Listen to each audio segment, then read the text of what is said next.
구약 성경 개론을 공부하고 있죠. 첫 번째 책인 출애굽기를 살펴봤습니다. 오늘은 두 번째 책 출애굽기라는 책을 살펴보도록 하려고 합니다. 출애굽기란 이름은 영어로 엑소더스입니다. 엑소더스. 옛날 영화에는 이 단어를 굉장히 많이 썼는데요, 그죠?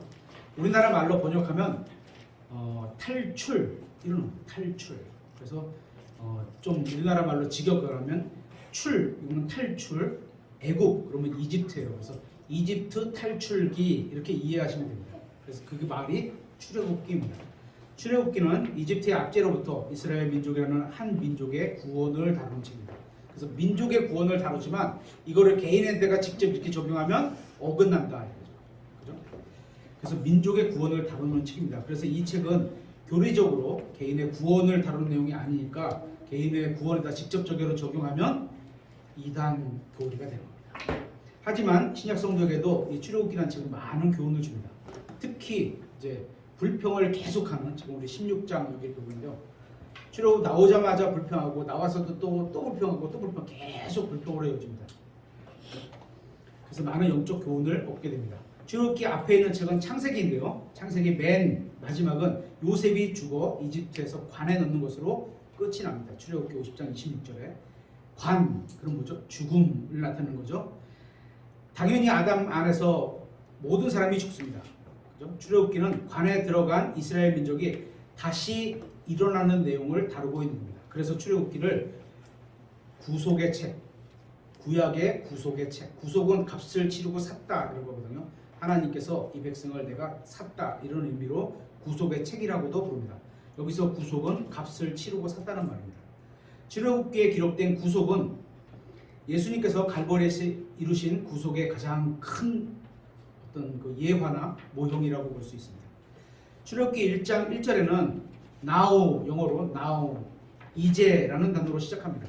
그런데 우리가 어떤 말을 할 때 이제라는 말로 시작하지는 않습니다. 그죠? 그러니까 앞에 뭐요? 창세기하고 출애굽기가 연결되었다는 겁니다. 이렇게. 또 레위기, 민수기, 신명기는 end로 시작합니다. end. 그리고 그럼 뭐요? 앞에 거 내용에 그리고 여기는 그러니까 창세기, 출애굽기, 레위기, 민수기, 신명기를 모세가 쓴 책이고 5권이 한 묶음으로 돼 있다. 이런 의미로 저희가 믿는 겁니다. 그러니까 성경의 5권의 책은 하나의 시리즈로 묶여 있는 책입니다. 창세기에 나온 한 족장의 가족 아브라함이죠. 이제 출애굽기에서 한 민족을 이룹니다. 70명으로 끝났는데 그죠? 약 200만 명쯤 되는 큰 민족이 되었습니다. 그렇게 야곱의 아들들은 이스라엘이라 불리게 됩니다. 그들은 요셉의 시대에 가나안 땅에서 나와서 이집트의 고센에서 거하게 됩니다. 그죠? 그러면서 이제 그 요셉이 통치하면서 가족들을 잘 돌봤잖아요. 그리고 시간이 이제 약 400년이 흘러가는 겁니다. 고센에서 거하면서 이집트인들과는 분리된 생활을 했습니다. 왜냐하면 이집트인들은요 목축하는 그런 사람들을 하찮게 대하고 좀 분리해서 생각을 했어요. 근데 다행히 하나님은 우리에게 양을 치는 목자, 목동 같은 직업을 우리에게 갖게 하셨잖아요. 그러니까 그 고센이라는 지역에 있게 하신 게 하나님이 어떻게 보면 굉장히 은혜죠. 저희한테는. 이것도 하나님의 배려라고 볼 수 있는 겁니다. 하나님은 이스라엘 민족을 보존하기 위해서 이집트에 보내셨습니다. 하지만 이집트 사람들과 섞여서는 안 됩니다. 그죠? 하나님의 백성이 세상 백성하고 막 섞여서 사는 거는 그 안에 섞여서 있지만 마음과 그죠?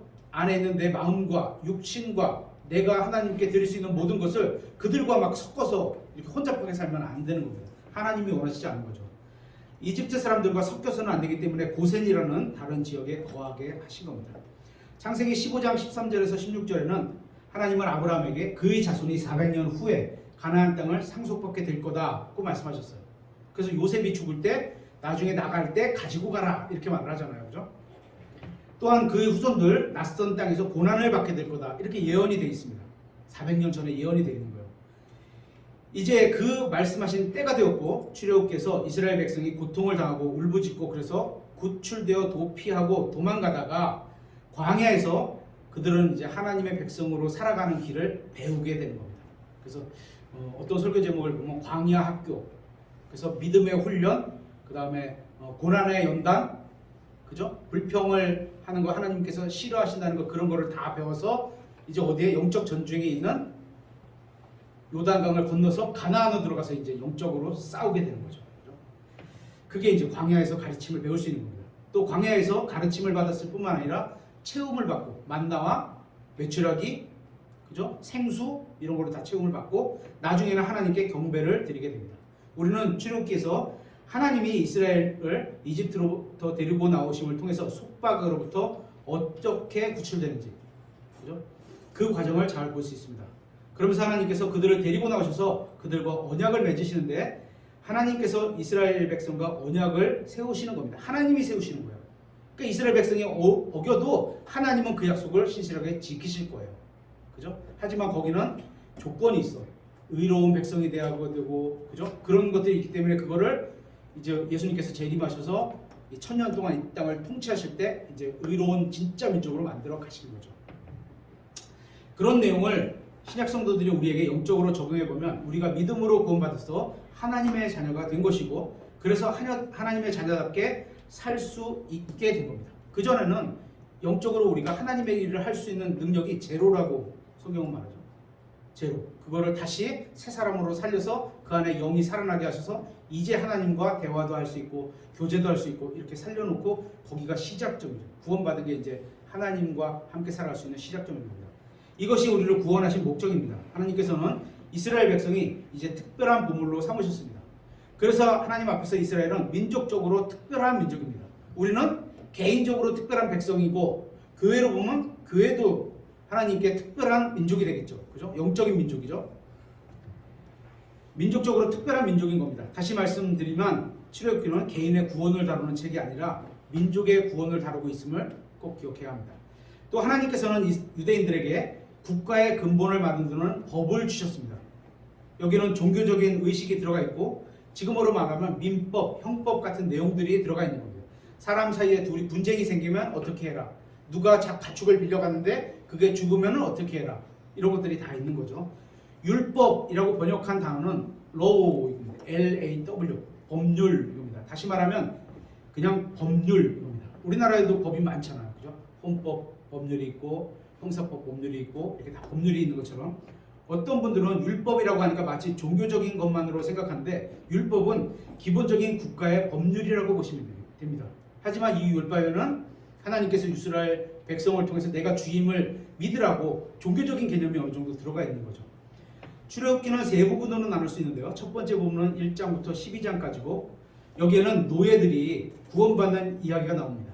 그죠? 이스라엘 백성이 노예였어요. 그래서 구원받는 이야기가 나오고 1장 2장에는 죄인이 마귀에게 노예로 사로잡혀 있는 것을 봅니다. 그래서 파라오가 마귀를 입혀하는 인물인데 하나님께서 이들을 사흘 길을 가서 경배하라 했는데 얘네가 허튼 짓을 하는구나. 쓸데없는 생각을 하는구나. 이렇게 마귀는 생각을 하는 거예요. 그래서 거기다가 일을 더 주죠. 더 주고. 우리도 직장을 다니면서 그런 경우가 이제 생길 수도 있습니다. 그럴 때 이런 말씀을 읽어보면서 내가 하나님 앞에 어떻게 살아가야 되는지 한번 생각해 볼 수 있는 좋은 책이죠. 또 세상에서 고통받는 모습이 나옵니다. 3장 4장은 죄인은 하나님의 구원 없이는 결코 속박으로부터 탈출할 수 없다는 걸 배우게 됩니다. 이 구원은 신의 산에서 율법을 받는 것과 관련이 있습니다. 5장에서 11장은 마귀는 하나님의 구원 계획을 거부하기 위해서 죄인들에게 타협안을 계속 제시합니다. 여기까지 남자만 가라, 여기까지만 가라, 뭐 가축은 두고 가라, 계속 이렇게 그 타협안을 제시하죠. 하나님의 명령은요 타협안에서 될 일이 아니죠. 12장은 최종적인 구원을 이루는 어린 양의 피가 나오게 됩니다. 그래서 6월절이 처음 나오죠. 둘째 부분은 13장부터 18장까지인데 구원받은 사람들이 세상을 예표하는 이집트로부터 분리되어야 한다는 사실을 배우게 됩니다. 그래서 홍해라는 빨간 강이잖아요. 바다잖아요. 그죠? 예수님의 피를 상징할 수 있는 그런 빨간 강을 건너가야 된다는 거죠.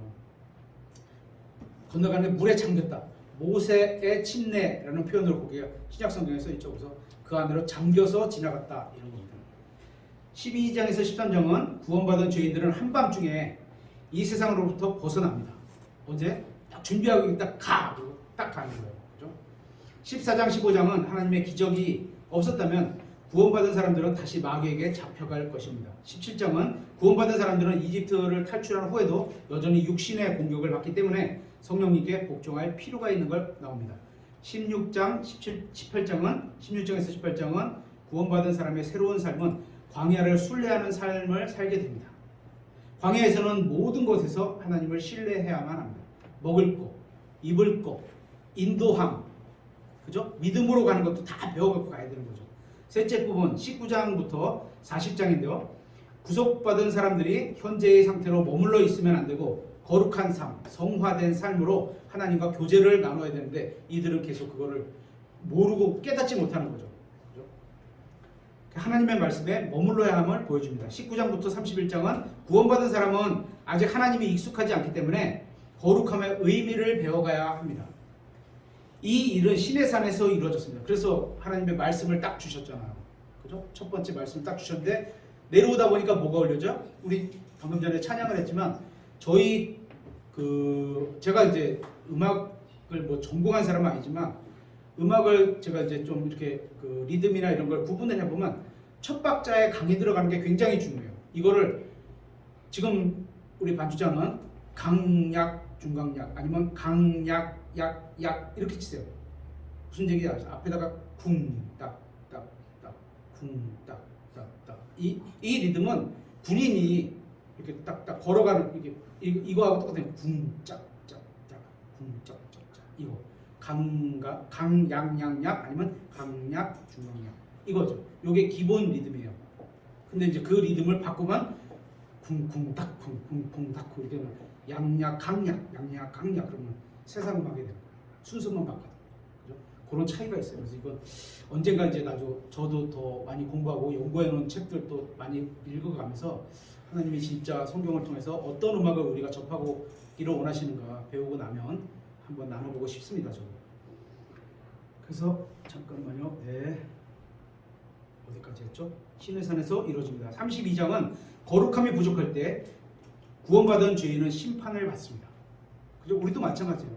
하나님이 거룩하라고 하셨는데 거룩한 삶을 살지 못하면 지옥에 가는 심판은 아니지만 이 세상의 삶에서 그 거룩하지 못한 게 뭐예요? 악한 행실이나 뭐 다른 죄와 관련된 걸로 나타나면 처벌을 받아야 된다는 거예요. 그죠? 심판을 받습니다.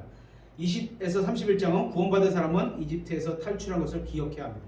그래서 어디 가실 때마다 바다를 건널 때마다 이렇게 돌을 짚게 하셔서 기억하게 하시잖아요. 그죠? 이러한 가르침은 영원한 안식으로 인도됩니다.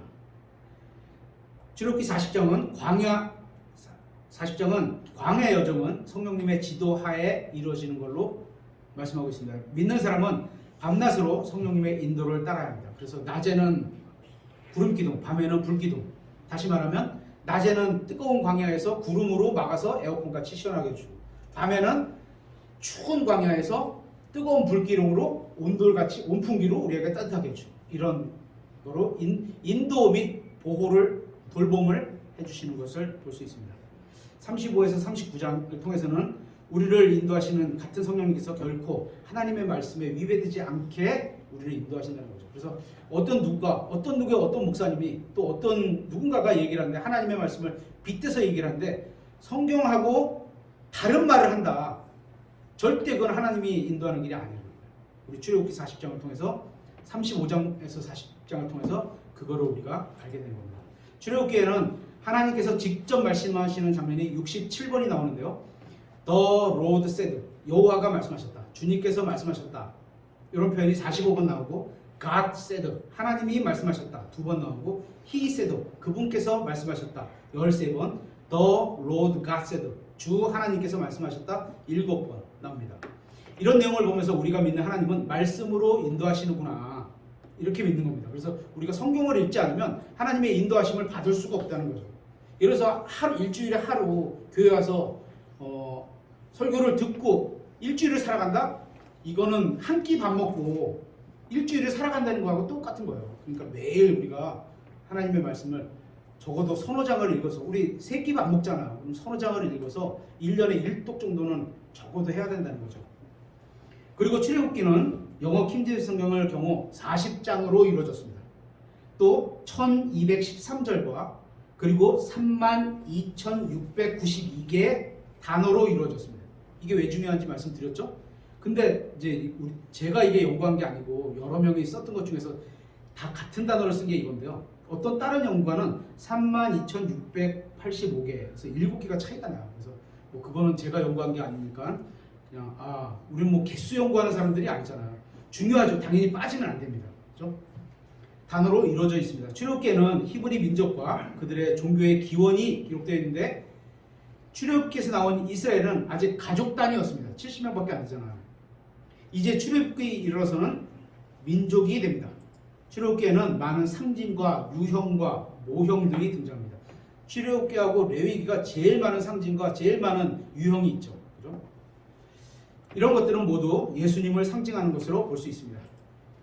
이스라엘은 속박으로부터 구원받고 하나님의 보호를 받으며 순례자의 길을 떠나는 교회를 상징합니다. 왜냐하면 광야를 거쳐서, 그죠? 하나님이 말씀하시는 그 하나님이 거주하게 하시려는 그 땅으로 영적으로 전쟁하러 들어가야 되기 때문에, 모세는 예수 그리스도를 상징하고 홍해를 건넌 것은 악한 현 세상에서 믿는 자를 구원해서 부활을 상징합니다. 또 만나는 생명의 빵이 되시는 예수님을 상징합니다. 또 매를 맞는 반석은 십자가 위에서 고난당하신 예수님을 상징합니다. 그래서 반석에서 물이 먹을 게 없으니까 처음에 하나님께서 모세에게 뭐라 해서 반석을 한번 쳐라 그랬잖아요. 그래서 이 치는 게 반석이신 예수 그리스도가 생명수를 내보내는 그런 걸 상징하고, 두 번째, 모세가 그 가나안 땅에 들어가지 못했던 이유가 이제 두 번째 사건이었잖아요. 다시 한번 치었던 거예요. 모세는 쳤어요. 근데 하나님은 모세에게 너는 바위에게 말하라. 그러면 생명수가 나갈 거다 이랬는데, 모세는 그 하나님의 말씀을 어긴 거죠. 그때가. 그래서 왜 이 말해야 되는 게 죽었도 십자가에서 죽었던 예수님을 한번 쳐서 그 사건은 끝인데 또 쳐서 또 돌아가시는 그런 예표를, 그러니까 예수 그리스도의 사역의 예표를 망가뜨린 그런 큰 사건이 되어버린 거죠. 그러다 보니까 하나님께서 이거 중요하게 여기셔서 모세를, 진짜 신실한 사역자였는데 모세를 가나안 땅에 못 들어가게 하셨죠. 모세 입장에서는 아쉬웠을 것 같아요. 아말렉은 사람의 육신을 상징합니다. 그래서 우리 지금도 우리 육신이, 죄의 육신이 우리의 영적인 삶을 계속 깎아먹는 것처럼 똑같은 겁니다. 또 6월절은 갈보리 어린 양을 상징합니다. 출애굽기에 나온 사건은 모두 실제로 일어났던 역사적 사건입니다. 또 영적으로는 모두 다 예수님과 예수님의 구원을 상징하고 있습니다. 이집트 사람들, 특히 파라오는 사탄을 상징하고, 죄인은 하나님의 구원 없이는 결코 이러한 속박에서 탈출할 수 있는 방법이 없다는 걸 보여줍니다. 출애굽기에 낮에는 구름기둥, 밤에는 불기둥 하나님께서 인도해 주셨고, 또 하나님은 지금 우리를 인도해 주시는데 아까 같이 하나님의 말씀으로 우리를 인도해 주고 계십니다. 그러면 우리가 하나님의 말씀대로 살면 하나님의 인도를 받고 가는 겁니다. 하나님의 인도하시면 우리가 뭐 불이나 구름으로 보고 가는 게 아니라 보여주세요. 안 보여주시죠 이제는. 왜냐하면 확정된 말씀이 있는데, 그래서 말씀을 믿고 그 말씀이 다 읽어서 내 안에 들어와 있는 것들이 하나님께서 기억나게 하셔서 그 말씀으로 우리를 인도하시는 거예요. 그렇죠? 하나님의 말씀대로 살아가면, 그래서 하나님의 말씀대로 살면 하나님의 인도를 따라가는 겁니다. 그렇게 하는 게 가장 안전한 길입니다. 하나님의 인도 아래에서 하나님의 인도를 따라가면 하나님의 보호를 받는 겁니다. 하나님의 말씀으로 인도하셨는데 그 말씀으로 인도하는 길을 보호 안 해주시겠어요? 거듭난 우리 안에 계신 성령님은 결코 하나님의 말씀을 어긋나게 인도하시지 않습니다. 그러니까 어느 교회에서 성령 축제라고 그래, 성령 집회 막 이러는데, 성경은 믿는 자 안에 성령님이 와 계시다 그러는데 성령님이 어서 오십시오, 이거는 성경에 어긋난 거잖아요. 그런 집회는 하나님이 함께하기가 어려운 거죠. 성경을 제대로 인용하지 믿지도 않는 이상한 길로 안내해가는 거니까.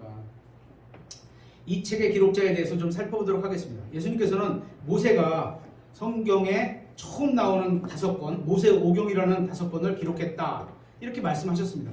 누가복음 22장 44절에는 예수님이 모세가 율법을 기록했다고 말씀하셨고, 마태복음 19장 7, 8절에서도 예수님께서 신명기를 이용하시면서 모세가 기록자라고 분명하게 말씀하셨습니다. 출애굽기 내에서도 기록자가 모세라고 분명하게 말하고 있습니다. 출애굽기 17장 14절,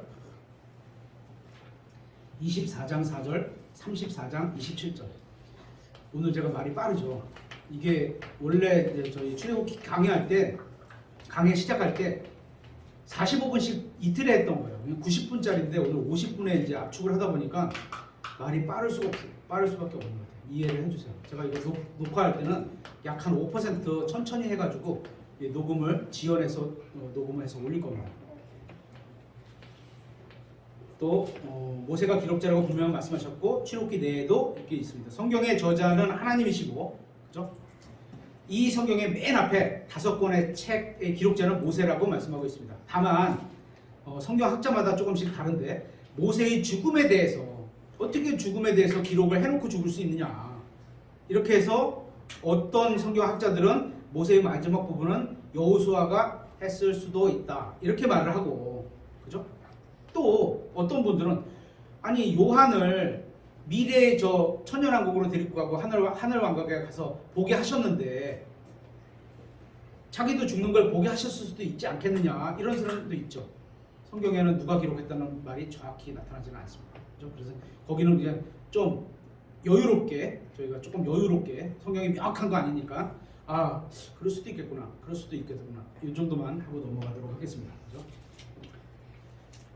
기록자가 모세가 아니라 여호수아의 가능성도 있습니다. 그렇죠? 하지만 대부분은 다 모세가 기록했다고 보시는 게 가장 일반적이고 자연스럽습니다. 출애굽기는 약 40년간 광야를 지나는 동안에 기록된 겁니다. 출애굽기의 기록 목적은 아브라함을 향한 하나님의 목적과 약속이 어떻게 성취되는지를 보여줍니다. 그죠? 아브라함의 씨들이 바다의 모래같이 하늘의 별들같이 많게 하시는 그런 과정을 전체를 다 보여주시는 거죠. 또 이집트에 속박된 이스라엘 민족의 구원을 보여주는 겁니다. 우리에게 영적으로 적용하면 이 세상에서 마귀에게 속박되었지만 예수 그리스도를 통해 구원받은 이후에 하나님께 경배를 드리는, 이집트에서 사흘간 나가서 뭘 하라고 부르셨죠? 하나님이 이집트 백성들을 모세를 통해서 부르신 이유가 사흘 길을 가서 뭘 해라 이렇게 하고 부르신 거예요. 그게 경배예요. 나와서 하나님께 경배를 드리게 하라. 이것 때문에 사흘 길을 그런 거예요. 사흘 길. 어쩌면 사흘 길이 아니었으면 뒤돌아서 다시 이집트로 갈까봐 사흘 길을 가셨을 수도 있을 것 같아요. 그죠? 그래서 하나님께 경배를 드리고 거룩한 삶을 살라는 교훈을 얻게 됩니다. 출애굽기의 핵심 단어는 영어로 I will, 하나님의 뜻이다. 내 뜻, 내가 뜻했으니까 내 의지로 이걸 이루겠다, 이런 단어입니다. 그래서 하나님께서 하시는 말씀이라면 내 뜻이니까 내가 이루겠다라는 이라고 이해하시면 됩니다. 첫째 핵심 구조는 3장 8절에 하나님께서 이스라엘을 구출하신 목적이 나옵니다. 두 번째는 12장 23절과 29절에서 31절에 그 목적의 성취가 나옵니다. 세 번째는 19장 4절부터 6절에 하나님께서 구속하신 사람들을 가르칩니다. 그죠? 어떤 신학자의 강해서를 읽다 보면 사적인 해석이 많은 것 같습니다. 다시 말하면 자기가 생각하는 대로 해석하시는 분들이 적지 않습니다. 성경에는 없는데 그런 거죠. 예를 들어서 계시록 12장 14절에는 하나님께서 이스라엘 백성을 독수리의 날개로 실어 나른다, 이런 말씀이 나옵니다. 그래서 여기서 독수리 날개를 어떻게 해석하냐 하면 이제 성경 학자들이 그렇게 해석하는 거야. 독수리를 상징하는 나라가 미국이기 때문에 대환란 때 이스라엘의 남은 자들이 광야로 도피하는데 그때 미국이 도와줄 거다, 이렇게 해석을 합니다. 그런데 이런 해석은 사람들이 듣기에는 그럴 수 있겠습니다. 그럴 듯해요. 그죠? 듣기에도 되게 그냥 혹합니다. 따라가고. 그것은 분명한 사적인 해석입니다. 하나님은 그렇게 얘기하신 적이 없어요. 또 어떤 분은 독수리 날개가 비행기와 같다고 해서 이스라엘이 나중에 비행기를 타고 도망하는 갈 거다, 이런 식으로 해석하는데 이것도 올바른 해석이 아닙니다. 그죠?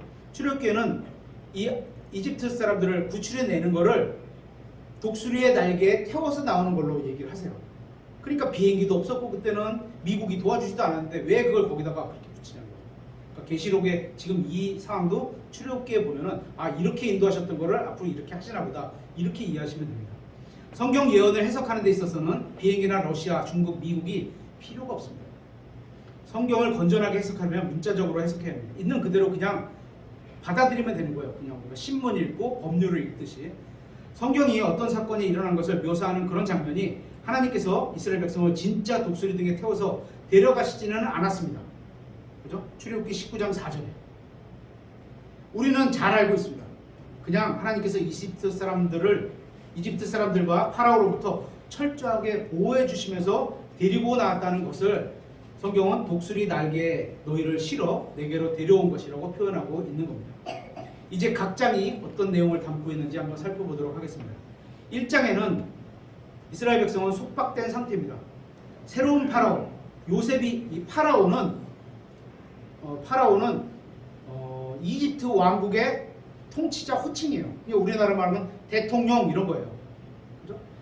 진짜 이름이 따로 있고 대통령 이름은 호칭이잖아요, 저희가. 그죠? 파라오도 똑같아요. 또 하나가 뭐냐면 그 에스더기에 나오는 누구죠? 네? 누구죠? 에스더기에 나오는 지금 제가 에스더기 이렇게 좀 네? 아니요, 아니 그 왕. 느부갓네살. 사람 이름이 아니에요. 호칭이에요. 왕. 그러니까 여기에 이 책에 느부갓네살, 저 책에 느부갓네살 그럼 같은 사람이 아니에요. 아닐 수가 있어요. 왜냐면 연대가 막 벌어지는데. 그래서 우리가 호칭이라고 얘기하는 거는 대통령 이렇게 말하는 뭐 1대 대통령, 2대 대통령, 3대 대통령 다 대통령이잖아요. 그죠? 전 대통령은 성함이 누구, 지금 대통령은 성함이 누구 이렇게 다르잖아요. 하지만 대통령이잖아요. 똑같아요. 파라오도 똑같아요. 네, 파라오도 똑같이 다 개인의 이름이 아니에요. 새로운 파라오. 그래서 제가 요셉이 있을 때 그 파라오가 아니라는 거예요. 400년이 흘렀어요. 그죠? 이스라엘 백성을 극심하게 핍박합니다. 그는 하나님께서 택하신 백성이 더 이상 번성하지 못하게 합니다. 하나님은 이스라엘을 축복하는 자를 축복해 주세요. 그리고 기뻐하세요. 저희 오늘 아침 설교 중에서 그거 뺐는데 하나님은 이스라엘을 복주는 자를 기뻐하세요. 그러나 하나님의 능력은 사람이 제한할 수 없습니다. 2장에는 구원자 모세가 첫 번째로 등장합니다. 모세는 성경에 813번 언급되고 있는데 아기 모세가 담겼던 궤 있잖아요. 궤. 그건 아크, 영어로 아크라고 그래요. 노아 방주가 탔던 방주도 한글로는 우리가 궤라고 번역하고 방주라고 번역하는데 영어로는 둘 다 아크예요. 그래서 둘 다 구원을 이루는 거잖아요. 그죠? 예수님을 예표하는 그런 모형으로 같은 영어 단어입니다. 모세의 부모는 믿음으로 다른 사람들과 파라오에 대한 두려움을 극복했습니다. 죽이라고 했는데 그죠? 모세의 부모가요. 그러니까 모세는 부모로부터 그런 하나님의 말씀을 많이 받았을 거다. 이렇게 되는 거죠. 또 유모로 가서 얼마나 많이 전했겠어요. 그죠? 세상 문물도 배웠겠지만 어머니가 가서 딱 이렇게 하면서 계속 가르쳤는데 파라오 뒤에는 사탄이 있었고 사탄은 여자의 씨를 막아야 한다는 영적인 목적을 가지고 이스라엘을 계속 핍박합니다. 하나님께서는 파라오의 딸 앞에서 모세를 울게 하셨어요. 그죠? 모세의 생명을 보존해 주셨습니다. 그래서 모세는 자신을 해치려는 이집트의 권능으로부터 어떻게? 이집트의 권능이 하나님이 그를 통해서 보호하시도록 보호받게 됩니다. 믿음으로 모세는 미디안으로 도망쳤으며 그곳에서 모세는 하나님께서는 인간의 강함으로 쓰시는 게 아니라 연약함을 들어 쓰신다는 걸 배우게 됩니다. 이집트의 모든 지혜를 다 배운 왕자인데 그죠? 지금으로 말하면 누구라 그래야 될까요? 그런 신분도 왕자에다가 지식도 이집트 지식을 얼마나 많이 가졌겠어요. 그랬는데 그걸 갖고 쓰는 게 아니라는 거죠. 그래서 40년 동안 나약해짐이 필요한 거예요. 내가 사람을 죽여서 도망가야 되고 그렇게 해서 하나님을 따라가는 게 아니구나. 이걸 배웠던 거죠. 이제 40년이 지나서 이스라엘 민족은 위기를 당하게 됩니다. 하지만 모세는 자신이 준비되었다고 생각하지 않습니다. 하지만 하나님은 그를 준비시켜 주셨습니다. 하나님께서는 여기서 아무리 어려운 환경이라도 충분히 자신의 목적을 이룰 수 있는 분이라는 걸 보여주십니다. 3장에는 하나님께서 모세를 부르십니다. 주님은 불타는 떨기나무에서 모세에게 말씀하셨습니다. 40년 동안 모세는 변했습니다. 젊은 시절에 육신의 열정은 사라지고 가서 이집트 사람을 죽였잖아요. 그죠? 사라지고 온유하고 또 성숙한 사람이 되었습니다. 하나님께서는 자신을 모세에게 계시해 주실 때 모세가 이렇게 말하죠. 누가 나를 보내셨다고 하리까? 이렇게 질문했는데 주님은 유명한 말이죠. I am that I am. 나는 곧 스스로 있는 자니라. 그죠? 나는 나니라. 영어를 직역하면 그럼 나는 나니라. 내가 스스로 있는 나야. 이런 말씀이죠. 하며 모세와 함께 하시겠다고 약속해 주셨습니다. 출애굽기 3장 14절. 출애굽기 3장에는 하나님의 다양한 이름들이 나옵니다. I am that I am. 나는 곧 스스로 있는 자, I am. 또 세 번째, 아브라함의 하나님, 이삭의 하나님, 야곱의 하나님. 죽은 자의 하나님이 아니라 산 자의 하나님. 아브라함, 이삭, 야곱이 살아있구나. 네 번째, 주 히브리 사람들의 하나님. 다섯 번째, 내 아버지의 하나님. 은설이가 만약에 형제님한테 우리 아버지의 하나님이야, 이런 거는 벌써 나는 직접적으로 관련이 없다는 얘기야. 그죠? 솔로몬이 다윗을 통해서 말할 때도 많은 표현을 그렇게 했었고, 그죠? 자식들이 그 자기 아버지 왕을 표현할 때도 누구가 믿었던 누구의 하나님 이렇게 표현해, 내 하나님 이렇게 표현해야 되는데, 그죠? 또 여섯 번째, 주 너희 조상들의 하나님. 일곱 번째, 주 우리 하나님. 여덟 번째, 히브리 사람들의 주 하나님. 이런 표현들이 하나님의 다양한 이름은 불려지는 호칭까지 포함하는 겁니다. 누군가 사람을 두려워하는 것은 그가 하나님에 대한 믿음이 없다는 증거입니다. 사람을 두려워하는 것은, 그죠? 하나님께서 하라고 말씀하셨는데 그것을 거절하는 것은 겸손이 아니라 불신입니다. 하나님은 모세에게 가서 네가 이집트 왕에게 가서 이렇게 구하라. 그러면 그가 막지만 내가 빼내겠다. 이렇게 말씀하시면 네, 그리고 가야지. 마음에는 하나님이 아니면 나 이거 할 수가 없구나. 이 믿음을 가지고 하나님 말씀을 가야 되는데 모세는 계속 아닙니다. 못합니다. 이랬었죠. 그죠? 그래서 하나님께서 보여주시잖아요. 손을 딱 이렇게. 그죠? 보는 것으로 믿는 것은 믿음이 아닙니다. 그죠? 하나님께서 하라고 말씀하시면 그냥 하는 겁니다. 3장에는 처음에는 표적이 등장하고 하나님께서는 이것을 통해 이스라엘을 새로운 경륜으로 다시 다루시겠다는 신호를 보여주십니다. 왜냐하면 그 전에는 특별히 그런 게 없었어요. 근데 이스라엘을 다룰 때는 하나님께서 항상 뭔가를 보여주셔야지. 이스라엘 백성의 특징이 그거죠. 자기들은 하나님이 역사하신 걸 봐야 돼. 그래야지 네가 하나님의 대언자구나, 네가 하나님께서 보내주신 자구나, 이걸 믿어. 그래서 예수님이 오셨을 때도 그런 기적을 많이 보여주실 것 중에 하나가 백성들이 그렇게 보여줘야지만 따라오기 때문에 보일 수밖에 없었던 거예요. 근데 신약 성경에 오면 복음 있는 것은 믿음이 아니다. 그죠? 복음 있는, 사실을 아는 거지 복음 있는 게 아니다요. 하나님의 주신 말씀을 믿는 거예요. 그 말씀이 성경 기록에 있는 걸 우리가 듣고 믿는 게 하나님이 원하시는 참된 믿음이라는 걸 말씀하시죠. 4장에서 하나님께서는 모세의 손에 들린 막대기를 도구로 사용했습니다. 이후로 이 막대기는 모세가 개인적으로 사용하지 않습니다. 아무 때나 막 이렇게 들고 다니면서 친 게 아니에요. 예수님께서도 지상에 계실 때 기적을 행하셨는데 개인적인 이득을 위해서 기적을 행하신 적이 없습니다.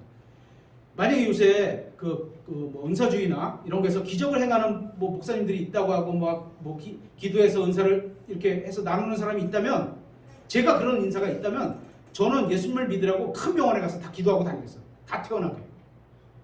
하지만 그래도 믿지 않는다고 성경은 말하고 있거든요. 죽은 자가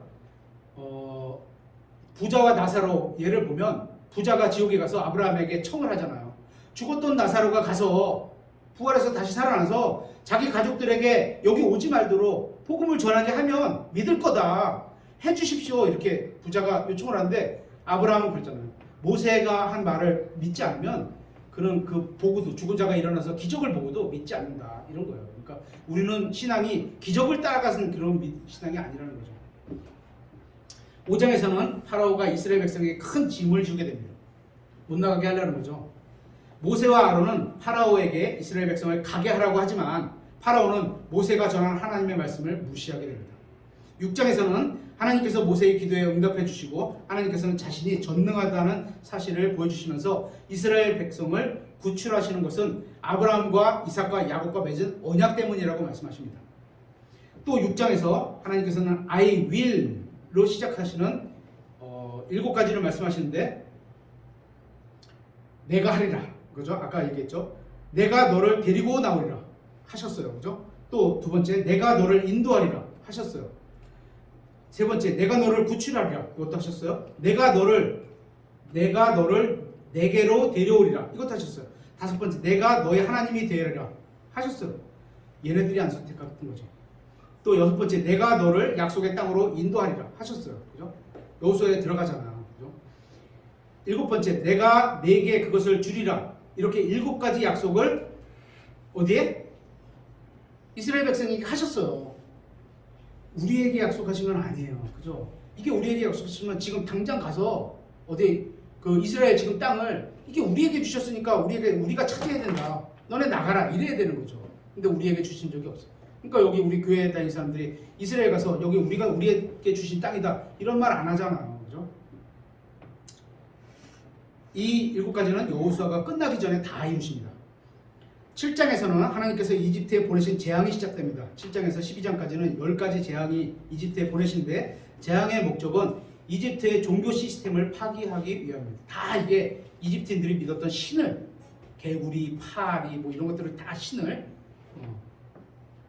파괴하기 위함입니다. 7장에서는 10가지 재앙이 나오고 이 재앙은 나일강이 물을 피로 변하게 하셨고 8장에서 개구리와 이와 파리 재앙을 보내셨고 9장에서는 가축이 병으로 죽고 종기가 생기고 우박이 쏟아지고 10장에서는 메뚜기 떼와 어둠이 깔리고 11장에서는 마지막 재앙으로 처음 난 자들이 다 죽는 재앙을 보내셨던 겁니다. 퀴즈. 파라오가 이제 홍해를 건너가고 있는 이스라엘 백성이 이제 다 건너갔어요. 그 뒤에가 이제 파라오와 파라오 군대들이 쫙 따라왔잖아요.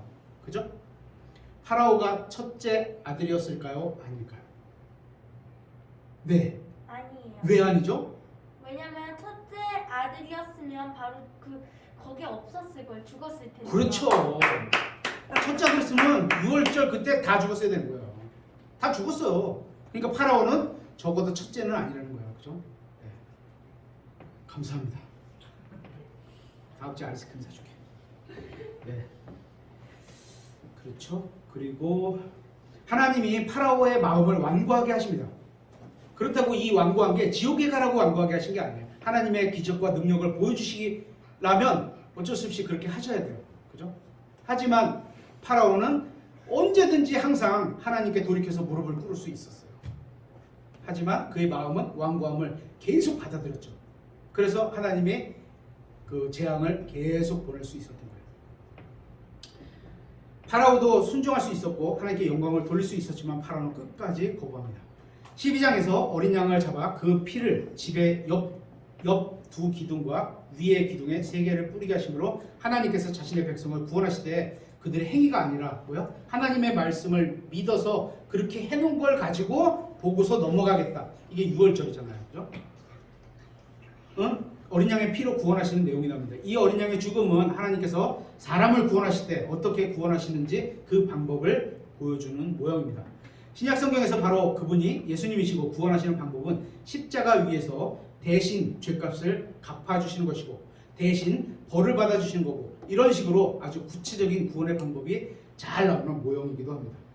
이스라엘이 재앙으로부터 구원받는 방법은 6월절 안에 있었던 겁니다. 이스라엘 백성에게 있어서 6월절은 이전의 노예 생활을 끝나고 자유로운 생활의 시작이었던 겁니다. 그들은 반드시 어린 양을 취해야만 했습니다. 잡아야만 했습니다. 죽어야만 했습니다. 어린 양이신 하나님의 어린 양 예수 그리스도를 예표하는 거죠. 그죠? 그들은 완벽하고 점도 없고 흠도 없고 순결한 그런 어린 양을 잡아서 피를 자신들에게 적용해야 그 피를 묻혀야지 이거 뿌려놓으면 하나님이 지나가신대. 우리를 지나가신대. 넘어간다 이거잖아요. 지나가신대. 그래야 구원받을 수 있었던 겁니다. 우리도 마찬가지. 예수 그리스도께서 나의 죄로 인해서 피 흘려 죽으시고 묻히시고 다시 일어나시고 그 피값으로 우리를 사셨다. 이걸 믿으면 구원받는 거야. 그런 모형을 딱 보여주는 거죠. 13장부터는 구원받은 사람의 성별에 관한 문제입니다. 거룩하게 살아가는 거죠. 처음 태어난 것은 모두 다 주님을 위해서 따로 구분됩니다. 구원받은 사람은 이집트, 그러니까 세상으로부터 영원히 분리되어야 합니다. 우리의 소속은 하늘 신분이에요. 그죠? 하늘 신분증이 딱 안에 있는 거예요. 구름 기둥과 불 기둥을 통해서 주님의 인도를 따라 손으로 만들지 않은 주님의 장막 앞으로 나아가면 됩니다. 14장에서는 이스라엘의 홍해를 건넙니다. 이스라엘의 홍해를 건너는 이야기는 세상에서 가장 놀라운 기적 중에 하나고 한 6, 70년대까지는 이걸 영화로 만든 게 2-3편이 있어요. 쉽게 모세 이런 식으로 해갖고 하나라고 볼 수 있습니다. 하나님께서는 이들을 멸망시키기 위해서 구원하신 것이 아니라 그죠? 이 약속의 땅의 영광 가운데 참여하기 위해서 구원하신 겁니다. 이집트가 뭐죠? 구원하셔서 그냥 광야에다 그냥 두셔갖고 알아서 살아가 이게 아니고 광야를 거치면서 진짜 군인같이 하나님의 진짜 영적 군인으로 만드시고자 광야를 거쳐가게 하셨고, 진짜 목적은 믿음으로 싸워서 하나님께 영광을 드릴 수 있는 그런 사람, 그런 민족으로 만들고 싶으셨던 거예요. 이 홍해를 건너는 모습은 우리에게도 영적으로 아주 중요한 교훈을 주고 있습니다. 피를 상징하는 홍해, 들어가서 이스라엘 백성이 어떤 생각을 했을까요? 모세가 이제 홍해를 들어가자 했을 때, 와, 이제 다 죽었다 이랬을 거 아닙니까? 그래서 실제로 이스라엘 백성이 불평을 했습니다. 뒤에선 이집트 군대가 쫓아오고 앞에는 바다로 가로막혀 있고, 우리도 살다 보면 이럴 때가 있습니다. 진퇴양난, 사면초가 그런 거죠. 앞에는 갈 데가 없고 뒤에는 막 나를 밀어오거나 죽이려고 막 찾아오는 것들이 있어. 이럴 때 하나님께서 왜 나에게 길을 열어주지 않는지, 정말 날 버려두신 거는 아닌지 이런 생각을 할 때가 있습니다. 사실은 홍해를 건너서 약속의 땅으로 인도해 주시기 위해서 그렇게 사면초가를, 왜냐하면 그렇지 않으면 하나님을 신뢰할 방법이 없는 거예요. 사람들이 계속 이집트로 그러니까 홍해를 건너고 나서도 이집트로 가야 돼. 이집트에 먹었던 오이 피클이 좋았어. 막 이렇게 생각을 하는데, 그거 아니었다면 이 사람들은 그냥 돌아가려고 했을 거예요. 하나님께서 우리 앞에서 어떤 큰 장애물을 허락해 주실 때는 사실은 더 큰 은혜를 내려주시기 위해 그렇게 하시는 경우가 있다는 것을 우리 성경을 통해서 볼 수 있습니다. 15장에서는 모세가 노래를 부릅니다. 주님을 찬양하는 노래, 오직 구원받은 사람만이 진심으로 주님을 찬양하는 노래를 부릅니다. 광야는 또한 기적의 장소입니다. 마라라는 쓴물로 인해서 이스라엘이 처음 불평한 것입니다.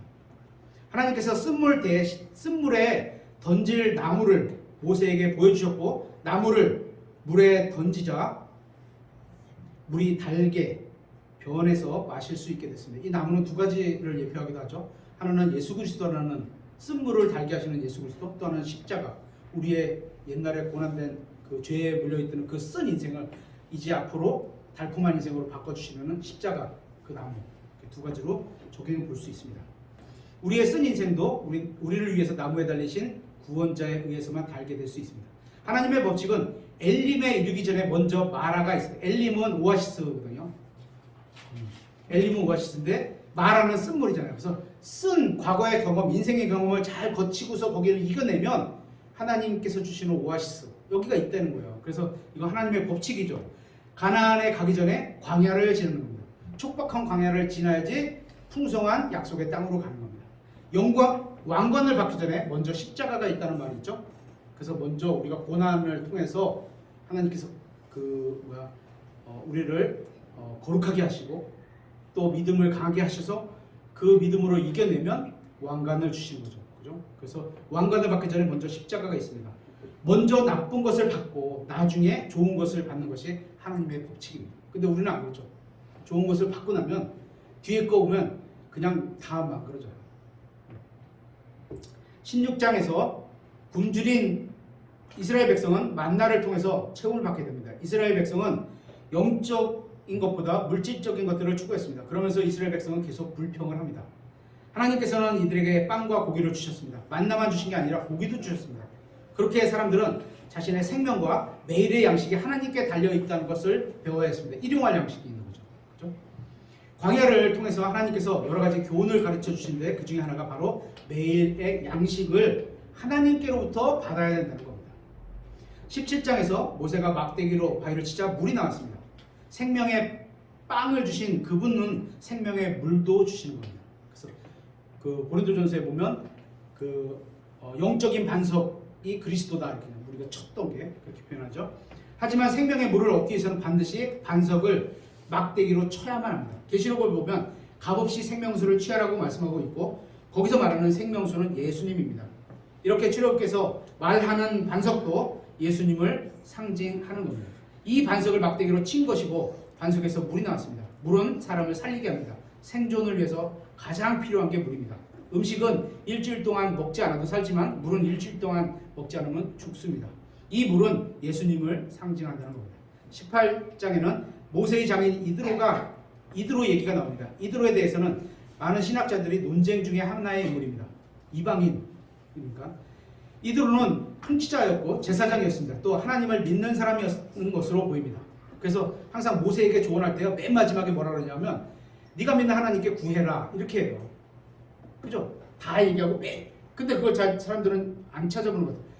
이드로가 말하고요, 항상 끝에다가 내가 맨날 하나님께 구해라 이렇게 말해요. 그러면 모세가 이드로의 조언을 듣고서 한 것가 어떻게 된 거예요? 이걸 다 하고 끄트머리다 이렇게 딱 하나님께 구하는 것까지 다 한 거예요. 그래서 성경에는 이드로의 조언을 듣는 걸 막 나쁘다고 까는 얘기가 없어요. 근데 이제 어떤 설교자들은 그렇게 표현을 하죠. 어떻게 이방인, 장인이지만 이방인인데 하나님의 어떻게 보면 목자가 백성을 이끄는 목자가 이방인의 말을 듣고 따라가느냐 했는데 명확하게 하나님이 이드로의 말을 따른 거를 책망하신 적이 없어요.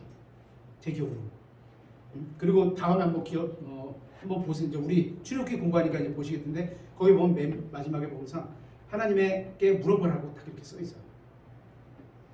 모세 시대에도 이방인들 중에 하나님을 믿었던 사람이 있는 것으로 보입니다. 왜냐하면 섞여 사는 무리가 계속 불평을 하잖아요. 그렇죠? 19장에서는 하나님께서 율법을 주시고 이스라엘 백성은 율법을 받아들입니다. 이스라엘 백성은 이집트를 떠난 후에 석 달 만에 시내산에 이르렀습니다. 하나님께서는 이스라엘을 구원하기 위해 율법을 주신 것이 아닙니다. 이걸 다 지켜라. 그럼 내가 구원하시겠다. 그런 게 아닙니다. 그들은 이미 어린 양의 피로 구원을 받았으니까 율법과 구원은 관련이 없는 겁니다. 미리 구원을 받고 왔어요. 그들은 6월절에 이미 구원을 받았습니다. 율법은 그냥 법입니다. 많은 사람들이 율법이라고 하니까 자꾸 종교적인 건 어떤 것만 생각을 하는데 대한민국에 법률이 5,200여 개가 있고 법이 1,500여 개가 있습니다. 합치면 6,700개 정도 되는데 그냥 이스라엘 국가의 법인 겁니다. 법률. 그러니까 율법은 대한민국 사람으로 치면 한국의 법률과 같은 겁니다. 20장에는 하나님이 주신 율법의 기초를 이루는 10계명이 이루어졌습니다. 10계명을 우리로 치면 대한민국 헌법 전문과 비슷한 겁니다. 제일 기초적으로 10개만 뽑아놓으신 거니까. 이 10계명은 두 부분으로 이루어져 있는데 앞부분의 4계명은 하나님과 인간의 관계를 다루고 있고 뒷부분의 6계명은 인간과 인간의 관계를 다루고 있습니다. 그러니까 인간이 먼저 하나님과의 관계가 형통하게 되고 나서야 또 사람과의 관계가 형통하게 될 수 있구나. 이 순서를 잘 지켜야 됩니다. 거꾸로 하면 안 됩니다. 사람하고 잘 친해지겠다고 하나님과 친해지는 건 아닙니다. 그죠? 율법 전체를 두 명령으로 요약하면 첫째는 하나님을 사랑하는 것이고 둘째는 이웃을 사랑하는 겁니다. 누가복음 10장 26, 27절에. 이 둘은 하나로 연결됩니다. 그러니까 하나님을 정말로 사랑하면 이웃을 사랑하게 돼 있다. 이렇게 되는 거지. 이것 따로 저것 따로 이렇게 두 개가 아니라는 겁니다. 율법을 세 부분으로 나눌 수 있는데 20장에 10계명이 있고 21장부터 23장에는 판단들, 주의 판단들, 그러니까 사건, 사고에 대해서 어떻게 판단해라 이런 판단들이라 불리는 사회법이 있고 사람들 간의 문제죠. 23장부터 24장에는 종교적인 예식의 규례들이 있고 결국 판단들, 규례들 이런 것들은 기본적으로 하나님의 말씀을 가리키고 있습니다. 시편에 가면 119장 편에 가면 하나님의 말씀이 이르는 단어 칭호들이 쫙 나와요. 거기 보면 판단들, 규례들, 법들 이렇게 나오는데 다 하나님의 말씀을 가리키는 겁니다. 율법은 사람을 구원하는 능력이 없습니다. 능력이 없어요.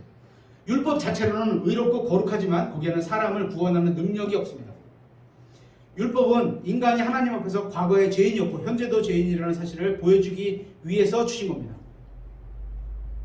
율법의 기준이 이렇다는 것을 보여주고 하나님의 의롭고 거룩한 기준이 이렇다고 보여주는 것이 율법입니다. 그래서 너네가 지켜야 되는데 이렇게 막 지키다가 못 지키는 것이 생기잖아요. 그러면 1년에 한 번씩 어떻게 돼요? 여태까지 못 졌던 걸 짐승을 잡아서 하나님께 번제한 물을 드림으로써 그 뭐야? 내가 죽어서 각을 떠서 지옥불에 던져져야 되는 그 나를 대신해서 짐승이 죽고 그런 걸 보여주는 거죠. 그리고 다시 또 0부터 다시 시작하는 거예요. 근데 아무리 돌아도 이걸 넘어갈 수가 없는 거예요. 율법은 그거예요. 그래서 그걸 보여주는 거예요. 너네는 니네가 지켜서 살 게 아니다. 하나님이 선물로 주셔야지만 받을 수 있는 거지. 너네가 지켜서 율법을 지켜서 구원을 이루겠다? 그런 목적으로 주신 게 아니라는 거죠. 그래서 지금도 가끔 이제 설교를 들어보면 율법을 막 굉장히 지켜야 된다 이런 분들이 간혹 계신데 성경은 그렇게 말씀하시지는 않는다고 믿습니다.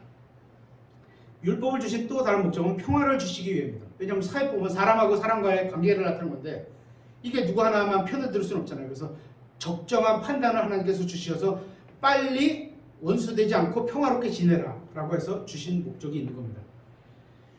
그리고 출애굽기 21장부터 24장은 주로 율법이 기록되어 있습니다. 율법 아래에 있지 않고 그리스도 안에 있는 사람은 평안한 마음으로 이 본문을 읽을 수 있습니다. 왜냐하면 우리가 지켜야 되는 게 아니고 우리는 예수 그리스도 안에 있기 때문에 율법을 완성하신 분 안에 있기 때문에 우리는 그냥 율법과는 상관이 없이 그렇다고 무시해서 지키지 말아가 아니죠.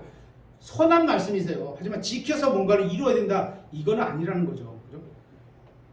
왜냐하면 신약 성도인 우리는 이렇게 기록된 내용을 실행하지 않아도 되기 때문에 율법에 기록된 걸 실행하지 않아도 됩니다. 그리스도인들은 율법을 지키지 않아도 되기 때문에 율법을 읽으면서 아 이거 그냥 불편하다. 이걸 어떻게 다 지켜? 이거 그렇게 해야 되는 거죠. 그래서 율법을 주신 것은 이스라엘에게 주신 겁니다.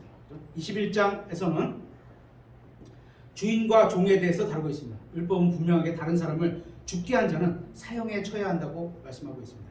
이와 같이 율법을 통해서 하나님의 마음을 볼 수 있습니다. 왜냐하면 피해자잖아요. 죽은 사람은. 그죠? 가해자만 지금은 사람이 죽으면 가해자도 인권이 있다 그러는데 그럼 피해자의 인권은 어디 있어요? 그러니까 그런 거를 다 균형 잡게 해서 주신 거죠. 이와 같은 율법을 통해서 하나님의 마음을 볼 수 있습니다. 하나님은 억울한 자의 울부짖음을 들으시고 억압받는 자의 고통을 아시고 그들을 위해서 하나님이 계획하실 때 복수해 주시는 겁니다. 22장에는 주님이 마술하는 자를 죽이라고 분명히 명령하셨습니다. 그래서 저희 교회에서는 마술하는 것을 못하게 합니다. 그렇죠? 죽이진 않습니다. 하지만 못하게 합니다. 23장에서는 가나안 사람들이 그 땅에서 쫓겨난 이유가 있는데 그들은 거짓 신을 섬겼기 때문입니다. 하나님이 심판할 만큼 거짓 신을 계속 거기서 섬기고 있어요. 그러니까 하나님의 심판하심으로 쫓겨나게 된 거지 잘하고 있는 사람을 쫓아내고서 거기다 이스라엘을 깔아주신 게 아니라는 거죠. 모든 민족과 모든 개인과 민족의 운명은 그들이 누구를 섬기고 숭배하느냐에 따라서 운명이 달라지는 겁니다. 참된 하나님을 섬기면 그들 앞에는 생명이 놓여 있을 것이고 거짓된 신을 따라가면 저주와 멸망이 놓여 있게 되는 겁니다. 출애굽기 25장부터 27장에는 성막의 건축에 대해서 말씀하고 있습니다. 하나님께서는 모세에게 주신 첫 지침은 외적인 건축물이 아니라 우리도 보통 집을 지으면 겉에 지고 안에 내장을 치우잖아요. 근데 하나님은 그렇게 하시지 않았어요.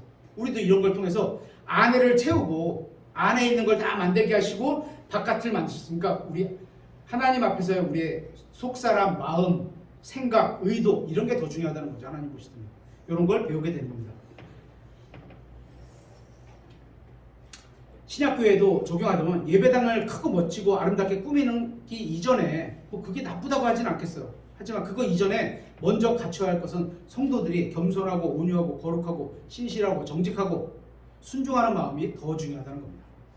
성막에서 가장 먼저 언급하신 것은 하나님의 임재와 사람이 주님 앞에 나아가는 것을 상징하는 언약궤입니다. 언약궤는 오늘 요 언약궤에 나오는 27장까지만 보겠습니다. 언약궤는 이스라엘 민족과 그들 종교의 상징이라고 볼 수 있습니다.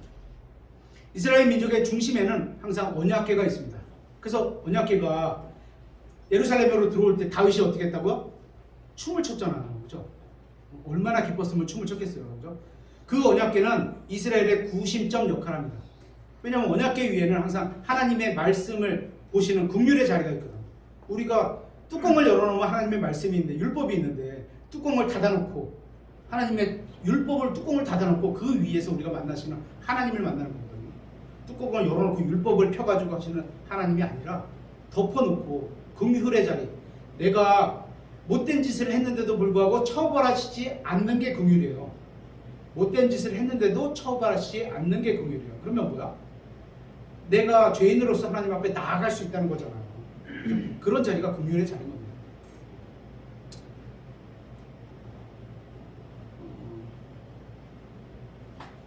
왜냐하면 언약궤에서 이스라엘 백성과 하나님이 만나기 때문입니다. 이 언약궤는 구약성경에서 언약궤, 직언궤 이런 이름으로 불리고 있습니다. 성막은 직사각형이며 단 하나의 출입구만 있습니다. 유일한 길이에요. 예수 그리스도. 그죠? 성막으로 들어가면 구원의 희생을 상징하는 바깥들의 놋제단이 있었습니다. 놋제단. 그죠? 그 다음에는 성화를 상징하는 놋 물두멍. 씻어야죠. 물 받아놓고 씻어야죠. 그죠? 깨끗하게 정화가 돼야 된다는 거죠. 그리고 보다 작은 직사각형으로 되어 있는 거룩한 곳이 있습니다. 이곳은 섬김을 상징합니다. 여기에 보여주시는 빵을 두는 상과 분향 제단과 촛대가 있습니다. 보여주시는 빵도 예수 그리스도, 제단도 예수 그리스도, 촛대, 빛을 밝히시는 예수 그리스도. 그리고 휘장을 지나가면 휘장, 예수 그리스도의 몸을 상징하는 휘장을 지나가면 가장 거룩한 곳이 나옵니다. 그래서 예수님을 통과해야지만 하나님과 만날 수 있는 거룩한 것입니다. 언약궤가 보여주는 빵을 두는 상과 촛대 이 세 가지는 금으로 되어 있습니다. 순금. 하나님의 신성을 나타내는 왕을 나타내는 순금. 이것도 그리스도를 상징하고 있는 겁니다. 오늘 여기 27장까지만 보도록 하겠습니다.